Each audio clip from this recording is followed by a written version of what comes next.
Hey everyone, and welcome back to another video. And in this video, I'm going to be reviewing the Nekteck 100W fast wall charger.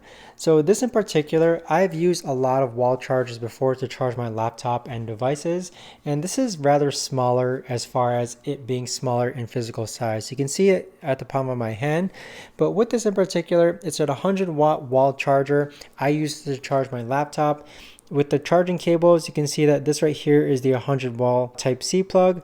This right here is a 65 watt. And then down here is the USB 30 watt USB plug. Over here, you're going to see a light indicator to indicate whether the charging cable or charging cube is working or not. It does fold within itself as far as the prongs go, so you can see it folding in and out over here.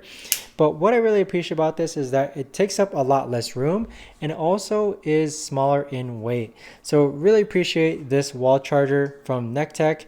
I've had no problems with it whatsoever. But with that being said, check it out for yourselves, guys. Nekteck wall charger. And I do want to thank them for actually gifting this to me.